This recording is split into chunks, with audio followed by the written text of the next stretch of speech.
Você viu Débora desafiar exércitos. Mas e se eu te disser que o próximo profeta de Israel pediu e recebeu o dobro do poder de um homem que foi levado aos céus por um carro de fogo? Prepare-se para a história mais bizarra e surreal da Bíblia. O que acontece quando um homem herda um poder que nem a morte pode parar? No nosso último vídeo, vimos a juíza Débora provar que a fé é a maior arma.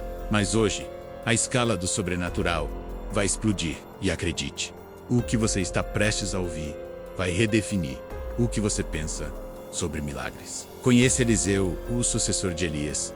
Ele não era um guerreiro ou um nobre, mas um fazendeiro que largou tudo. Seus bois, seu arado, toda a sua vida, quando o profeta Elias jogou seu manto sobre ele, um gesto simples que selou um destino extraordinário. Mas antes de Elias partir deste mundo de uma forma que ninguém jamais partiu, Eliseu fez um pedido ousado, um pedido que mudaria a história para sempre. Ele olhou nos olhos de seu mestre e disse: "Quero porção dobrada do teu espírito." O teste final de Eliseu foi testemunhar o impossível.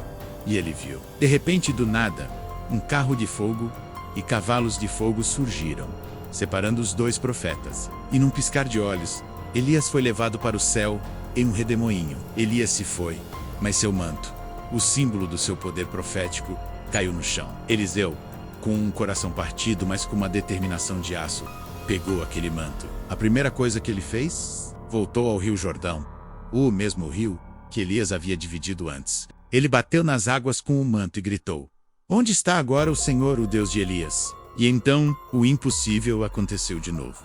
As águas se abriram, a prova estava ali. Não era mais Elias, era Eliseu, e o poder era real. A herança havia sido recebida.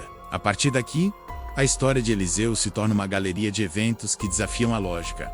Um verdadeiro show de poder divino em ação. Em Gilgal, durante um tempo de fome, os profetas que estavam com ele fizeram um ensopado, mas alguém, sem saber, colocou uma planta venenosa na panela. De repente, um grito de desespero. Morte na panela. O pânico se instalou. Mas Eliseu, com uma calma sobrenatural, simplesmente pegou um punhado de farinha, jogou na panela e disse: "Sirvam ao povo." E o veneno sumiu. A comida estava pura. Ele era um chefe de cozinha sobrenatural. Logo depois, ele encontra uma viúva desesperada. Seu marido havia morrido e deixado dívidas, e os credores estavam vindo para levar seus 2 filhos como escravos. Ela não tinha nada, exceto uma pequena botija de azeite. Eliseu a instrui a pegar emprestado o máximo de vasos vazios que puder, com todos os seus vizinhos. Muitos vasos. Ela obedece. Trancada em sua casa com os filhos, ela começa a derramar aquele pouquinho de azeite no primeiro vaso. E o azeite nunca acaba. Ela enche o primeiro, o segundo, o terceiro. Ela continua derramando até que o último vaso emprestado esteja cheio. O azeite só parou quando não havia mais onde colocar. Ela vendeu o azeite, pagou todas as suas dívidas e viveu do que sobrou. Uma fonte infinita de riqueza criada do nada. Mas a jornada de Eliseu não é feita apenas de milagres de provisão. Ela também tem momentos de choque e terror, que nos lembram da seriedade do poder divino. Em um dos episódios mais controversos e surreais de toda a Bíblia, enquanto Eliseu subia para Betel, um grupo de jovens começou a zombar dele gritando: "Soube, calvo, soube, calvo." Eles não estavam apenas zombando de sua aparência, mas desafiando sua autoridade como profeta de Deus. A resposta de Eliseu foi imediata e aterrorizante. Ele se virou, olhou para eles e os amaldiçoou em nome do Senhor. E o que aconteceu em seguida parece uma cena de filme de terror. 2 ursas saíram da floresta e despedaçaram 42 daqueles jovens. Um evento brutal, um lembrete sombrio e poderoso de que o poder de Deus e a autoridade de seus profetas não são motivo de brincadeira.